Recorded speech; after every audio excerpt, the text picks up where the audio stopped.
กาฟบัวต่อเช้านำหน้าติดตามเร็วเหลากับบัวกูนี่ผีใหญ่ของลักกี้บันเทิงครับข้าวซุปเปอร์แมนเจอกับโตวัวเฟื่อจอมโถนักคงนะเกี่ยวบันหน้าครับงานนี้เวียงว่าจุนแน่นอนครับไม่ต้นเนฟวัสดีครับมาเจอผมนักเลี้ยงวัวจุนนาบวันนี้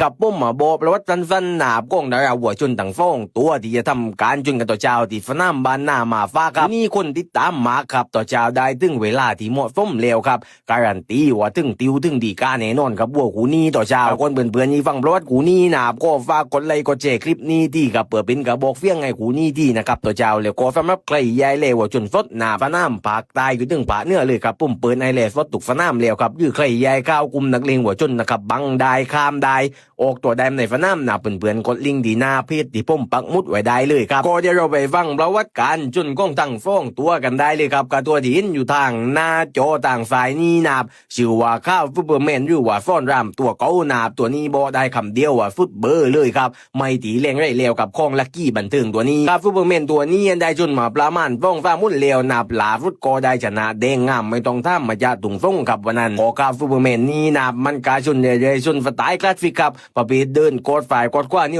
ยวเลยครับบัวตัวนี้ไล่ยศทำมันตาโลดโฉบโดยมาแต่ล้างกับเหลียวโตเก่งๆตุ๊ดๆเลยครับป่าวัวป่าตัวฝีมือมามะมันแน่นอนกับบัวตัวนี้ต่อเช้าแล้วก็ตอนนี้นะครับใครยายก้าวกุมไฟหัวหลวงหน้าที่จนกันต่อเช้านาบกลุ่มเนียนเข้าฟรีเข้ามาไฟเข้ามาเติมได้เลยครับผมปืนไอที่ปืนไอไว้ครับมีหัววูตรงจะสนามไม่ฝั่งฟรีนะครับ10 บาทผมรับมดกับไฟนุกปอไดโมกับเปือนนะครับต่อเช้าใครใหญ่ไฟก็กดลิงที่ผมปักมุดไว้หน้าเพจได้เลยครับก็เราไปทางด้านก้องหูจนกันแล้วนาบต่างด้านหูจนชื่อว่าแดงงามฟ้าระพัดผิดหรือว่าโตวัวเสื้อนาบตัวนี้ข้องนะเขี้ยวกาดีตุ๊ดๆเลยครับกองเกโถนักตุ๊ดๆโถนกตุ๊ดๆเลยครับนาติดตามอีก1ตัวเลยครับต่อเช้าพอโตวัวเสื้อตัวนี้ครับได้พันการจนมาประมาณ1 วันแล้วนาบลาฟุตก็ได้ชนะการ์ตูนมาจากบ้านหน้าครับวันนั้นโตวัวเสื้อนี้นามันกาจนเรื่อยๆเหมือนกันกับจนไม่แค่ประปีดเดินโถนักโถนกเลยครับบัวตัวนี้เดินเปื่อจุนเปื่อครับโคแข็งๆกับมันก้มลำฟุตเบอร์เลยครับบัวตัวนี้มีหัวใจมีประโยชน์ตึงติวแน่นอนกับบัวตัวนี้ต่อเช้